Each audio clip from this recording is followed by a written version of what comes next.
001 Fakultas Pertanian Program Studi Kehutanan Universitas Jambi dengan NIM L1A1152. Nah, di sini saya akan bahas pengenalan kawasan konservasi mengenai suatu taman nasional yang berada di Jawa Timur, yaitu Taman Nasional Baluran. Simak videonya teman-teman. Nah, sebelum kita masuk ke dalam pembahasan selanjutnya, saya akan membahas sedikit apa itu Taman Nasional. Taman Nasional adalah suatu kawasan khusus yang digunakan untuk melindungi berbagai macam flora dan fauna. Nah, di Banyuwangi terdapat 3 taman nasional. Salah satunya yaitu Taman Nasional Baluran yang mendapatkan julukan sebagai The Little Africa in Java. Taman Nasional Baluran adalah salah satu taman nasional yang terletak di Banyu Putih, Situbondo, Jawa Timur, Indonesia. Namanya diambil dari nama gunung yang berada di daerah ini, yaitu Gunung Baluran. Awalnya, Taman Nasional ini ditetapkan sebagai hutan lindung yang disahkan oleh Direktur Kebun Raya Bogor pada tahun 1930. Statusnya kemudian diubah menjadi Suaka Marga Satwa yang ditetapkan oleh Gubernur Hindia Belanda pada tanggal 25 September 1937. Penetapan ulang sebagai Suaka Marga Satwa yang diadakan oleh Menteri Pertanian dan Agraria melalui Surat Keputusan Nomor SK-2-1962 pada tanggal 11 Mei 1962. Status Taman Nasional diperoleh pada tanggal 6 Mei 1980 yang ditetapkan oleh Menteri Pertanian dan dikukuhkan lagi pada tahun 1997 oleh Menteri Kehutanan. Luas lahannya seluas 25.000 hektar. Taman Nasional Baluran berbatasan dengan Selat Madura di utara, Selat Bali di timur, Desa Wonorejo dan Sungai Bajul Mati di selatan, serta Sungai Klokoran dan Desa Sumber Anyar di barat. Wilayahnya dibagi dari zona inti seluas 12.000 hektar, zona rimba seluas 5.537 hektar, zona pemanfaatan intensif seluas 800 hektar, zona pemanfaatan khusus seluas 5.780 hektar, dan zona rehabilitasi seluas 783 hektar. Di kawasan Taman Baluran ini akan disuguhkan dengan berbagai macam konservasi dan hewan-hewan alam seperti banteng atau Bos javanicus, rusa timur atau rusa timurensis, kijang atau Munticus munja, macan tutul atau Panthera pardus, anjing hutan Cuon alpinus, terenggiling atau Manis javanica, merak hijau Parvo monticus, dan ayam hutan hijau yaitu Gallus. Zona inti juga berfungsi untuk perlindungan flora langka seperti Trenggulum atau Proteum javanicum, Malerang atau Pterospermum diversifolium, Bayur atau Pterospermum javanicum, Kemiri Alerites molucana, Mimba atau Azadirachta indica, dan Aren Arenga pinnata. Untuk melihat semua spesies hewan dan tumbuhan di TN Baluran, pengunjung dapat menikmatinya pada zona rimba dalam bentuk penelitian dan konservasi. Sedangkan untuk kegiatan wisata alam, wisata bahari, wisata budaya, dan kegiatan lainnya bisa dilakukan di zona perlindungan bahari dan zona pemanfaatan. Baluran merupakan taman nasional yang unik dan khas karena mempunyai tipe ekosistem yang beragam, mulai dari hutan alam, hutan musim, hutan pesisir, savana atau padang rumput, sampai dengan 26 jenis mamalia, diantaranya banteng, kerbau, ajang atau anjing hutan, kijang, rusa timur, macan tutul, kancil, dan kucing bakau. Kalian semua jangan kaget pada saat menelusuri kawasan ini karena kondisi jalan yang rusak parah. Statusnya sebagai taman nasional ini yang membuat jalan tersebut tidak boleh diperbaiki. Jadi harap dimaklumi dengan banyaknya lubang yang ada. Begitu pula dengan hewan-hewan yang lewat dan menyeberang tanpa permisi, semuanya akan ditemui di kawasan ini. Tapi keperluan perut jangan khawatir, karena sudah berdiri warung dengan berbagai macam menu makanan. Satu hal lagi, jangan harap ada listrik. Kawasan ini bisa dibilang susah yang namanya listrik. Dengan adanya keunggulan yang terdapat di TN Baluran ini, terdapat pula kekurangan-kekurangan yang cukup memprihatinkan, seperti menurunnya jumlah banteng Jawa pada Taman Nasional ini.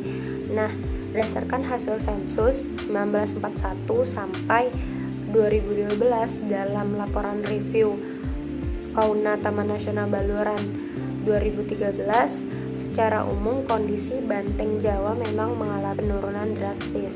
Pada tahun 1997 ditemukan 282 ekor, 115 ekor pada 1998 dan 219 sampai 267 pada 2000, dan ditemukan pula 81 sampai 115 ekor banteng pada tahun 2002 dan 21 ekor pada tahun 2003. Menurut staf pengendali ekosistem hutan atau PEH, yaitu Bapak Muhammad Yusuf Subarno, yang menyatakan bahwa kondisi banteng memang terpengaruh oleh banyak sekali faktor sejak 2001. Selain berkurangnya air di savana Bekol, peningkatan populasi anjing hutan, invasi pohon akasia, dan perburuan liar menjadi faktor berkurangnya banteng tersebut. Beliau menambahkan bahwa hasil sensus banteng terakhir pada tahun 2013 ditemukan 38 ekor dengan metode sampling di 40 plot. Nah, Pak Yusuf juga menambahkan bahwa kondisi ketersediaan air menjadi faktor pembatas utama bagi perkembangan si banteng tersebut daripada persaingan pakan dengan rusa. Banteng tipikal hewan penjelajah yang makan rumput dan daun, sedangkan rusa lebih bertipe grazer dengan makanan utamanya itu rumput. Secara teori mereka beradaptasi dengan alam dan mempunyai ruang yang berbeda berdasarkan ruang dan waktu. Tak hanya banteng Jawa, si maskot Taman Nasional Baluran yang mengalami penurunan populasi, macan tutul di Baluran juga mengalami hal tersebut. Meski pihak Taman Nasional belum pernah melakukan survei jumlah populasi macan tutul ini, Pak Yusuf Subarno memprediksi ada 25 pasang hewan yang bersifat soliter. Ini berdasarkan luas habitat di Baluran dengan home range 4,5 sampai 5 km dan kawasan Taman Nasional Baluran seluas 25 hektar ini dengan area yang tidak terkena pengembalaan liar sekitar 25%, maka populasi macan tutul tidak lebih dari 25 pasang, katanya. Pihak TN Baluran sendiri merencanakan akan melakukan monitoring jenis burung di Taman Nasional Baluran ini mengalami peningkatan dari hanya 155 jenis pada tahun 1990 menjadi 234 jenis. Dalam laporan review fauna Taman Nasional Baluran tahun 2013 menyebutkan ada 233 jenis burung dari 62 famili, tetapi hanya terpantau 201 jenis dan 32 jenis burung hilang. 3 jenis burung terakhir yang ditemukan yaitu sempur hujan rimba atau Eurylaemus javanicus, serigunting jambul rambut atau Dicrurus hottentotus, dan terik Asia atau Glareola maldivarum, dan beberapa jenis burung yang menghilang seperti cicak daun sayap biru, takur tohtor, anis merah, dan serigunting batu. Terdapat pula 3 jenis burung yang paling terancam menurut IUCN, yaitu merak hijau dengan populasi terbesar yang salah satunya terdapat di Baluran, yaitu 900 sampai 1.500 individu.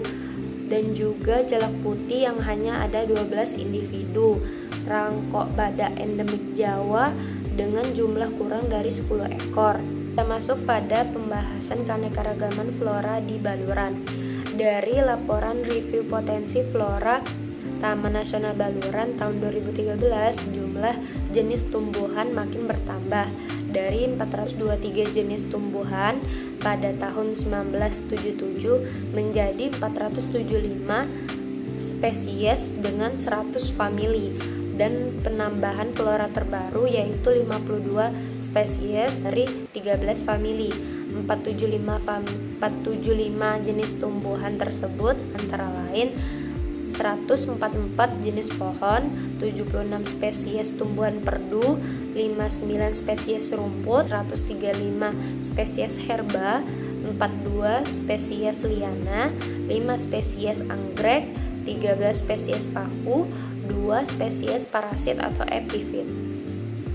Meski banyak tumbuhan endemik, ada jenis tumbuhan yang dianggap pengganggu karena kontraproduktif terhadap pengelolaan kawasan Taman Nasional Baluran ini, yaitu gulma sebanyak 16 jenis, invasif 21 jenis, eksotik 31 jenis, pengganggu 10 jenis, dan yang belum diketahui statusnya dalam pengelolaan kawasan Taman Nasional Baluran sebanyak 4 jenis. Tumbuhan yang dianggap pengganggu antara lain akasia auriculiforme, gamal, gundo, kecubung, kersen, dan mindi, serta pletekan.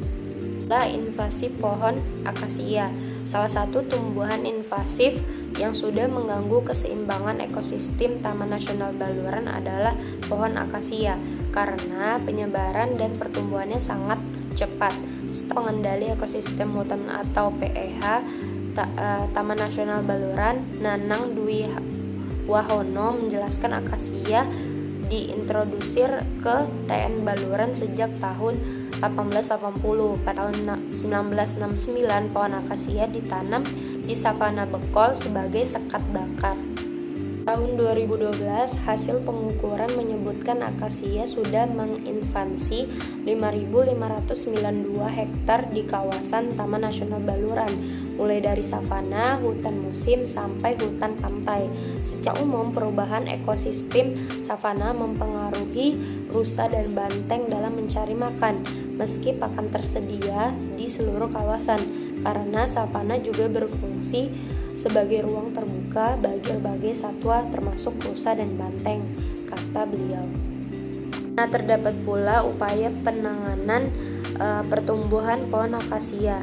Mulai tahun 1985, pengelolaan Taman Nasional Baluran ini mulai melihat pertumbuhan akasia menjadi masalah yang serius dan kemudian melakukan penelitian dan uji coba untuk mengurangi keberadaan pohon itu. Nanang mengatakan tindakan teknis baru dilakukan pada tahun 1989 sampai 1911 dengan upaya penebangan, tetapi cara tersebut tidak efektif. Pada tahun 1992 dilakukan penebangan dan pencabutan sampai ke akarnya. Dilanjutkan pada 1993 sampai 2000 metode mekanis, yaitu menggunakan eskavator dan bulldozer untuk menebang pohon dan mencabut akar akasia tersebut. Cara itu efektif tetapi berdampak buruk ke tanah, menjadi erosi dan benih-benih gulma menjadi tumbuh. Maka mulai tahun 2000 diganti metode tebang bakar, yaitu pohon ditebang dan tonggak dibakar. Sementara metode ini dianggap paling efektif dengan resiko lingkungan yang lebih kecil, katanya. Saat ini pengelola Taman Nasional sedang mencoba kombinasi teknik manual dengan pendekatan kimia, yaitu dengan menebang pohon dan mengolesi tonggak dengan herbisida. Teknik ini masih dalam wacana karena sebagai diteliti dampak penggunaan bahan kimia terhadap kawasan konservasi. Sekian yang dapat saya sampaikan. Apabila ada kekurangan mohon dimaafkan. Saya tutup. Terima kasih. Wabillahi taufiq wal hidayah. Wassalamualaikum warahmatullahi wabarakatuh. Bye bye.